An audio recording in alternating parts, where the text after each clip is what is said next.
आहात आणि सगळीकडे जो विषय चालू आहे मराठी भाषा, मराठी भाषा म्हटलं की मराठी शाळा आल्या आणि मराठी शाळेची जी आता सध्या परिस्थिती चालू आहे आणि त्या मुलांचं खरं तर कौतुक करण्यासारखं कौतुक करायला पाहिजे आणि मुलांना थोडंसं त्याच्यातून प्रोत्साहन मिळालं पाहिजे. आणि त्यासाठीच आम्ही मराठी शाळेतील मुलांसाठी 10वीच्या ज्या मुलांसाठी गुणगौरव सोहळा ठेवला, पण मुलांबरोबर त्यांच्या पालकांचाही ठेवला आणि मुख्याध्यापकांचा. कारण शाळेत जेव्हा विद्यार्थी जातो तेव्हा जेवढे त्यांच्या पालक आणि मुख्याध्यापक ह्या दोघांचे त्याचा हातभार असतो आणि मुलं त्यासाठी पुढे पुढे जातात. आणि म्हणून आम्ही आज हा छोटासा संकल्पना करून आमची ती संकल्पना होती की मराठी शाळेतील आणि महानगरपालिकेच्या शाळेतील महानगरपालिके शाळेत वगैरे असं आपण कुठे जात नाही किंवा त्यांचे गुणगौरव होत नाही. म्हणून आम्ही त्यांना प्रोत्साहन देण्यासाठी, कारण त्यांना प्रोत्साहन दिलं तर मराठी भाषा सगेल आणि मराठी माणूस सगेल. आणि हे साहेबांचं जे स्वप्न आहे आणि आम्ही मराठी म्हणून हा विषय घेतला. मराठी शाळेतील मुलांचा गुणगौरव सोहळा केला आणि इथे सर्वजण आले. खूप छान आम्हाला वाटलं आणि भरघोस प्रतिसाद मिळाला. आणि त्यांना जे नंतर कळलं त्यांनी आम्हाला प्रोजेक्ट केले. पण मला वाटतं आपण पुढच्या वर्षी हा सोहळा खूप अजून मोठ्या पद्धतीने करू.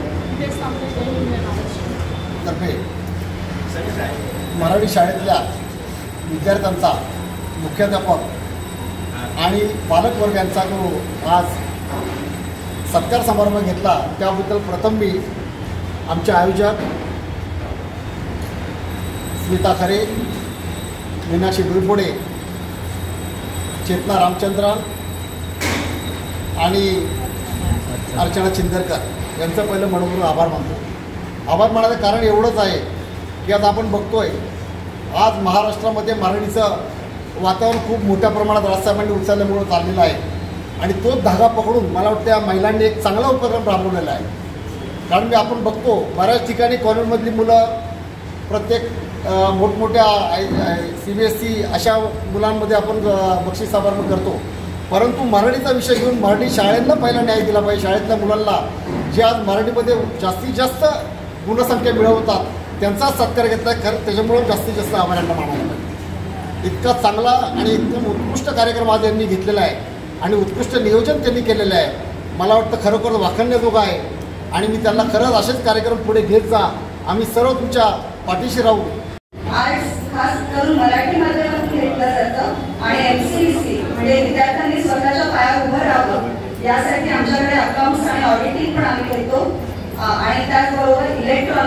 आणि खरंच विद्यार्थ्यांच्या कलागुणांना वाव देताना त्यांचा सन्मान देखील होणं तितकंच गरजेचं असतं आणि ते महिला सेनेच्या माध्यमातून खूप चांगल्या पद्धतीने होता. आज इथे दिसतं मी विद्यार्थ्यांना एवढंच म्हणेन की मी महाराष्ट्र नवनिर्माण विद्यार्थी सेनेचा जिल्हाध्यक्ष.